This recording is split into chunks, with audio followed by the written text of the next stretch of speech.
Hello friends, welcome back to my channel. मैं हूं आपकी फ्रेंड वर्षा। फ्रेंड्स, आज की इस वीडियो में हम बीएड एंट्रेंस एग्जाम के कॉमर्स के 2015 के प्रीवियस पेपर के बारे में डिस्कशन करेंगे। चलिए फ्रेंड्स, वीडियो को स्टार्ट करते हैं। फ्रेंड्स, ये क्वेश्चन 76 से हैं। इससे पहले हमने जो 25 क्वेश्चंस थे उसको अपनी प्रीवियस वीडियो में डिस्कस कर लिया है, तो आप जाकर उसको एक बार चेक कर लीजिए। तो चलिए फ्रेंड्स, वीडियो को स्टार्ट करते हैं। फर्स्ट क्वेश्चन है हमारा, अशुद्ध ऋण खाते का संबंध है, यानी कि जो अशुद्ध ऋण होता है उसका संबंध किस खाते से होता है? व्यक्तिगत खाते से, वास्तविक खाते से, नाममात्र खाते से या फिर उच्चंत खाते से? तो फ्रेंड्स, अशुद्ध ऋण खाता बनाया जाता है तो ये एक नाममात्र का खाता होता है। तो इसका जो राइट आंसर है वो है ऑप्शन सी। नेक्स्ट है ख्याति खाता है, यानी कि जो गुडविल अकाउंट बनाया जाता है, वो गुडविल है वो क्या है, शो करती है हमें। ये एक अस्थायी संपत्ति है, नाशवान संपत्ति है, बनावटी संपत्ति है या फिर अमूर्त संपत्ति है? तो फ्रेंड्स, ख्याति हमारे लिए यानी कि जो गुडविल है वो हमारे लिए एक अमूर्त संपत्ति होती है। ना ही ये नाशवान है ना ही अस्थायी है, ये लॉन्ग टाइम तक रहती है, लेकिन ये एक तरह की अमूर्त संपत्ति है। तो ऑप्शन डी हमारे यहाँ पे राइट आंसर है। नेक्स्ट है, गिफिन पदार्थों के लिए कीमत मांग की लोच डैश होती है। तो ऑप्शंस हैं धनात्मक, ऋणात्मक, शून्य या फिर इनमें से कोई नहीं। तो फ्रेंड्स, गिफिन पदार्थ जो होते हैं, आपने गिफिन गुड्स पढ़ा होगा जो कि हमारा एक्सेप्शन है डिमांड लॉ का। तो फ्रेंड्स, जो भी हमारा गुड्स होते हैं जो कि गिफिन लॉ के अंदर आते हैं, तो उसमें जो कीमत की जो लोच होती है, यानी कि हम इलास्टिसिटी बोल सकते हैं, प्राइस इलास्टिसिटी यहाँ पे बतानी है वो क्या होती है। तो फ्रेंड्स, यहाँ पर जो प्राइस इलास्टिसिटी होती है गिफिन गुड्स के अंदर वो होती है हमारी धनात्मक। तो ऑप्शन ए हमारा यहाँ पे राइट आंसर है। और फ्रेंड्स, ये एक एक्सेप्शन भी है, जो हमारा रूल है डिमांड का, वो यहाँ पर एक रूल भी आता है यहाँ पर। और ये इसका एक्सेप्शन है कि जो जैसे कि हमारा जो डिमांड का जो लॉ है वो हमें बताता है कि अगर हमारे प्राइस डाउन है तो हमारी डिमांड इंक्रीज होगी, और हमारे जो अगर प्राइस हाई है तो हमारी डिमांड क्या हो जाएगी, लो हो जाएगी। लेकिन ये वाला रूल हमारे गिफिन गुड्स पे अप्लाई नहीं होता है, इसलिए यहाँ पर जो इलास्टिसिटी होती है ये हमारी धनात्मक रहती है। नेक्स्ट क्वेश्चन पे मूव करते हैं। वह कौन सा समय है जिसमें उत्पादन के सभी साधन परिवर्तित किए जा सकते हैं? यानी कि जो उत्पादन के जो साधन है उसको हम चेंज कर सकते हैं, अल्पकाल में, अति अल्पकाल, दीर्घकाल या फिर अति दीर्घकाल। तो फ्रेंड्स, अगर हमें अपने प्रोडक्शन में किसी भी तरह के चेंजेस करने हैं, उत्पादन में चेंजेस करना है, तो वो चेंजेस सिर्फ और सिर्फ हम अति दीर्घकाल में कर सकते हैं, क्योंकि अल्पकाल में हम नहीं चेंज कर सकते, अति अल्पकाल में तो हम बिल्कुल भी चेंज नहीं कर सकते। कुछ चीजें ऐसी होती हैं, वेरिएबल्स, जिनको हम चेंज कर सकते हैं, लेकिन अगर हमें अपने साधन को चेंजेस करने हैं, किसी भी तरह के परिवर्तन लाना है उनमें, तो अति दीर्घकाल के अंदर ये टाइम इनफ होता है उसमें चेंजेस करने के लिए। तो हम यहाँ पर जो राइट आंसर होगा वो होगा ऑप्शन डी, अति दीर्घकाल। नेक्स्ट है, किस अर्थव्यवस्था में कीमत तंत्र के आधार पर निर्णय लिए जाते हैं? यानी कि अगर कीमत में आप हमें किसी भी तरह के देखना है कि यहाँ पर हमारे कीमत तंत्र के आधार पर अगर हम निर्णय लें कि हमारे जो प्राइस हैं वो डाउन हो रहे हैं या इंक्रीज हो रहे हैं, तो हम वो किस अर्थव्यवस्था के अंदर ले सकते हैं कीमत के आधार पर? समाजवादी, पूंजीवादी, मिश्रित अर्थव्यवस्था या फिर गांधीवादी अर्थव्यवस्था? तो फ्रेंड्स, अगर हम कीमत के आधार पर यहाँ पर डिसीजन लें तो वो होगी हमारी पूंजीवादी, क्योंकि समाजवादी में हम समाज के आधार पर लेते हैं, मिश्रित में हम समाज और पूंजी दोनों के आधार पर लेते हैं, और गांधीवादी में हम जो गांधी के रूल्स हैं हम उनके अकॉर्डिंग लेते हैं। तो फ्रेंड्स, यहाँ पर जो हमारा राइट आंसर होगा वो होगा ऑप्शन बी, पूंजीवादी। नेक्स्ट है तलपट है, यानी कि तलपट क्या है? ये एक खाता है, एक विवरण है, एक सूचना है या फिर एक सारांश है? तो फ्रेंड्स, ये जो तलपट होता है हमारा, ये एक स्टेटमेंट की तरह होता है। तो यहाँ पे ऑप्शन बी करेक्ट है। ये एक विवरण होता है जो कि हमें बताता है सारे जो कितने हमारे एक्सपेंसेस हैं या फिर कितनी हमारी जो भी हमने ट्रांजेक्शन्स किए हैं उनके बारे में ये हमें यहाँ पे शो करता है। ये किसी भी तरह का कोई भी खाता नहीं है। नेक्स्ट आते हैं, ह्रास आयोजन का सरल रेखा पद्धति के अंतर्गत ह्रास की राशि, यानी कि जो सरल रेखा पद्धति होती है, सिंपल जो सिस्टम होता है हमारा डेप्रिसिएशन निकालने का, उसके अंदर जो डेप्रिसिएशन की जो राशि होती है, अमाउंट होता है, वो किस प्रकार होता है? प्रतिवर्ष समान रहता है, प्रतिवर्ष घटती है, प्रतिवर्ष बढ़ती है या फिर कोई निश्चित नहीं है। तो फ्रेंड्स अगर हम सरल रेखा पद्धति की बात करें तो इसके अंदर जो हमारी जो डेप्रिसिएशन की अमाउंट है वो प्रतिवर्ष समान रहती है। तो यहाँ पे ऑप्शन ए हमारा यहाँ पे राइट आंसर है। नेक्स्ट है एक व्यावसायिक उपक्रम का प्रवर्तक नहीं हो सकता, यानी कि एक व्यावसायिक उपक्रम का जो प्रवर्तक होता है वो नहीं हो सकता। किसका नहीं हो सकता? एक स्कंद विपणी का, एक कंपनी, एक फर्म या फिर एक व्यापार। तो फ्रेंड्स अगर किसी भी पर्सन में अगर हम प्रवर्तक देखें तो एक स्कंद विपणी का कोई प्रवर्तक नहीं हो सकता। एक कंपनी का प्रवर्तक होता है, फर्म का होता है, व्यापार का होता है, लेकिन स्कंद विपणी का कोई भी प्रवर्तक नहीं हो सकता। नेक्स्ट है निम्नलिखित में से कौन सा विनिमय का सर्वोत्तम साधन है? अगर हम विनिमय की बात करें एक्सचेंज की तो वहां पे सर्वोत्तम साधन कौन सा है? वस्तु, चेक, विनिमय पत्र या फिर मुद्रा। तो फ्रेंड्स अगर हम आज के टाइम की बात करें तो आज के टाइम में जो विनिमय का सबसे अच्छा साधन है वो है मुद्रा, क्योंकि मुद्रा के माध्यम से हम किसी भी तरह के ट्रांजेक्शन्स को कर सकते हैं इजीली। क्योंकि कुछ ट्रांजेक्शन्स ऐसे होते हैं जहाँ पर आप चेक नहीं दे सकते, कुछ छोटे ट्रांजेक्शन्स हैं वहाँ आप चेक नहीं दे सकते, वस्तु से भी आप एक्सचेंज नहीं कर सकते आज के टाइम में। और विनिमय विपत्र जरूरी नहीं है कि हर ट्रांजेक्शन्स में यूज हो जाए, जबकि मनी हमारा एक ऐसा साधन है जिसके थ्रू आप हर ट्रांजेक्शन्स में इसको यूज कर सकते हैं। नेक्स्ट क्वेश्चन पे आते हैं। मुद्रा वह है जो मुद्रा का कार्य करे, यह परिभाषा किसने दी है? बहुत ही फेमस डेफिनेशन है फ्रेंड ये। फिशर, मार्शल, हार्टले ब्रदर्स या फिर सेलिंगमैन। तो फ्रेंड्स मुद्रा वह है जो मुद्रा का कार्य करे, ये डेफिनेशन दी है सेलिंगमैन ने। तो ऑप्शन डी यहाँ पे हमारा राइट आंसर है। नेक्स्ट है किसी देश का जीवन स्तर उसी की डैश का प्रतिनिधित्व करता है, यानी कि अगर किसी भी देश का हमें देखना है, उसके बारे में जानना है तो उसके जीवन स्तर हमें प्रतिनिधित्व करता है। तो ऐसा कौन सा वो यहाँ पर हम बोलेंगे कि ऐसा कौन सा यहाँ पे हम टर्म यूज करेंगे जिसके थ्रू हम उस देश की जीवन स्तर को पता लगा सकते हैं।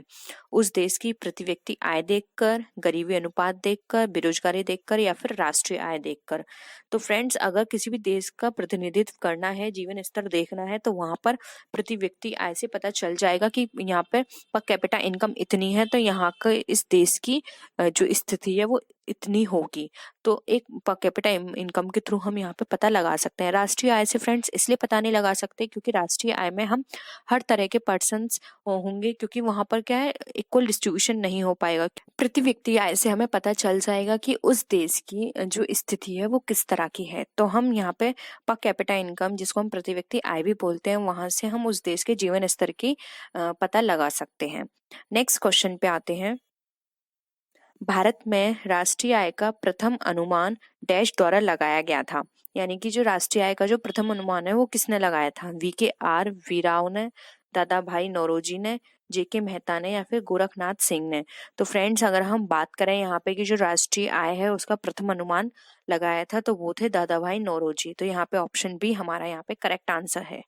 नेक्स्ट है किसी विद्यमान संपत्ति के विस्तार पर किया गया व्यय डैश होता है, यानी कि कोई संपत्ति के विस्तार पर, यानी कि किसी संपत्ति में आप उसको बढ़ा रहे हो संपत्ति को, तो वहां पे आप वो जो व्यय करोगे वो कौन सा होगा?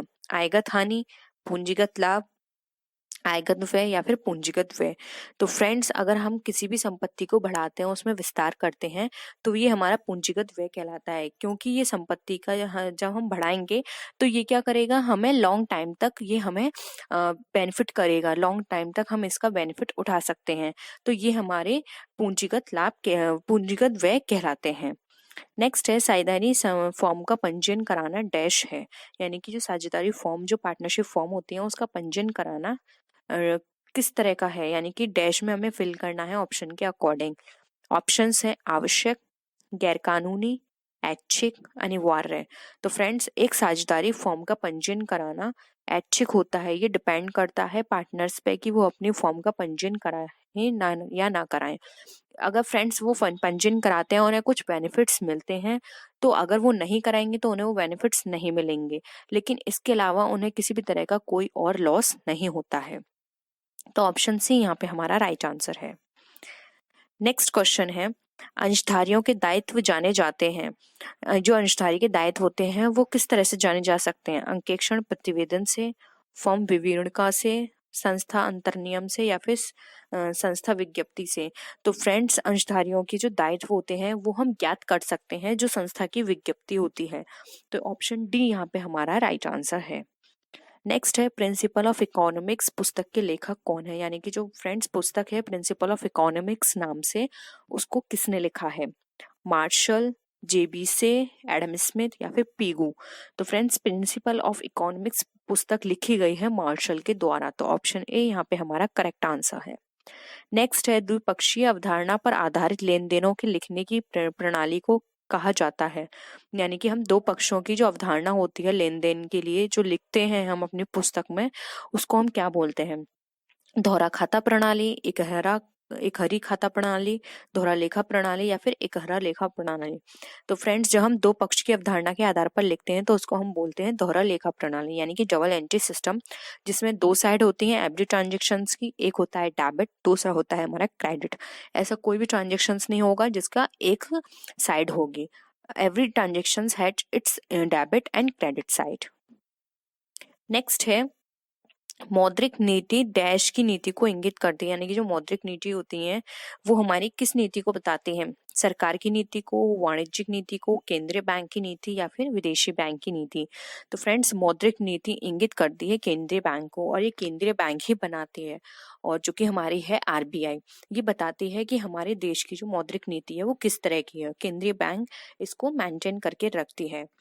नेक्स्ट है संसद में बजट डैश को प्रस्तुत किया जाता है, यानी कि संसद में बजट जो है वो कब बताया जाता है, यानी कि उसको संसद में पेश कब किया जाता है? फरवरी के अंतिम दिन, 15 मार्च को, मार्च के अंतिम दिन या फिर 1 अप्रैल को। तो फ्रेंड्स संसद के अंदर जो बजट पेश किया जाता है वो किया जाता है फरवरी के अंतिम दिनों में, जो कि हमारा 26 और 28 ये डेट होती है मेनली। तो फ्रेंड्स यहाँ पे जो ऑप्शन ए है हमारा राइट आंसर है। नेक्स्ट है किस व्यवसायिक संगठन को स्वतंत्र वैधानिक अस्तित्व प्राप्त है, यानी कि ऐसा कौन सा यहाँ पर वैधानिक व्यवसायिक संगठन है जिसको स्वतंत्र वैधानिक प्राप्त होता है? संयुक्त साहस, एकांकी व्यापार, फॉर्म या फिर संयुक्त पूंजी कंपनी। तो फ्रेंड्स अगर हम यहाँ पे व्यवसायिक संगठन की बात करें तो उसमें जो स्वतंत्र वैधानिक अस्तित्व होता है वो हमारा संयुक्त पूंजी कंपनी को प्राप्त होता है। तो ऑप्शन डी यहाँ पे हमारा राइट आंसर है। नेक्स्ट क्वेश्चन पे आते हैं। निम्नलिखित समीकरणों में से कौन सा समीकरण सही नहीं है?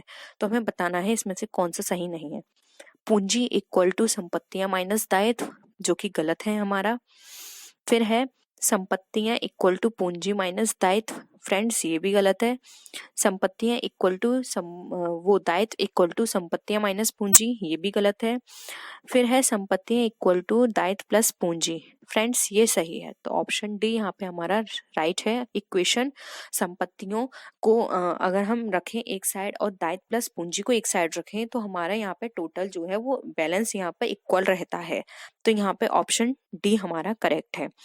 नेक्स्ट है भारत का केंद्रीय बैंक है, बहुत ही सिंपल क्वेश्चन है, जो कि है हमारा भारतीय रिजर्व बैंक, जिसको आरबीआई भी बोलते हैं। नेक्स्ट है हरित क्रांति का अधिकांश प्रभाव डैश उत्पादन के संदर्भ में पड़ा, यानी कि हरित क्रांति का प्रभाव सबसे ज्यादा किस पर पड़ा? चावल, दलहन, तिलहन या फिर गेहूं। तो फ्रेंड्स हरित क्रांति का जो प्रभाव था वो सबसे ज्यादा पड़ा था गेहूं पर। तो ऑप्शन डी यहाँ पे हमारा करेक्ट आंसर है। नेक्स्ट है भारत की बेकारी की समस्या का समाधान डैश में निहित है, यानी कि भारत की जो बेकारी की समस्या है वो किस में निहित होती है? सरकारी उद्योग, कुटीर उद्योग, लघु उद्योग या फिर बड़े उद्योग। तो फ्रेंड्स बेकारी की जो समस्या है वो सबसे ज्यादा निहित होती है कुटीर उद्योग, जो हमारे छोटे छोटे उद्योग होते हैं उन उद्योगों पे निहित होती है। नेक्स्ट है एकांकी व्यापार की सबसे बड़ी कठिनाई क्या है? तो फ्रेंड्स एकांकी व्यापार के लिए सबसे ज्यादा मुश्किल चीज है, ऑप्शंस हैं छोटा आकार, सीमित पूंजी, सीमित दायित्व या फिर असीमित दायित्व। तो फ्रेंड्स एकांकी व्यवसाय के लिए सबसे बड़ी कठिनाई है वो है असीमित दायित्व, क्योंकि फ्रेंड्स अगर कंपनी को किसी भी तरह का लॉस होता है तो यहाँ पे जो ओनर होता है उसकी पर्सनल असेट्स भी यहाँ पे यूज की जा सकती है और की जाती है, क्योंकि फर्म के जितने भी प्रॉफिट्स होते हैं उसको देने के बाद भी अगर कंपनी की लायबिलिटी बचती है तो वहां पर फर्म को सेल करना पड़ता है, और तब भी अगर वो पूरी नहीं हो पाती हैं तो फिर ओनर को अपनी पर्सनल असेट्स भी यूज़ करनी पड़ती है। तो यहाँ पर उसका दायित्व असीमित होता है, जो कि सबसे बड़ी प्रॉब्लम क्रिएट करता है, सबसे बड़ी लिमिटेशन है इसके लिए। तो फ्रेंड्स, ये था प्रीवियस पेपर 2015 का, जो कि पूछे गए थे आपके क्वेश्चंस आपके प्रीवियस पेपर में। आई होप आपको वीडियो पसंद आया होगा। वीडियो पसंद आया तो वीडियो को लाइक कीजिए, अपने फ्रेंड्स के साथ शेयर कीजिए, और किसी भी तरह की कोई भी क्वेरी हो तो आप नीचे कमेंट सेक्शन में लिख सकते हैं। हम कोशिश करेंगे जल्द से जल्द उसको पूरा करने की। तो फ्रेंड्स, नेक्स्ट वीडियो में हम फिर मिलते हैं और विच वीडियोस के साथ। तब तक के लिए बाय बाय।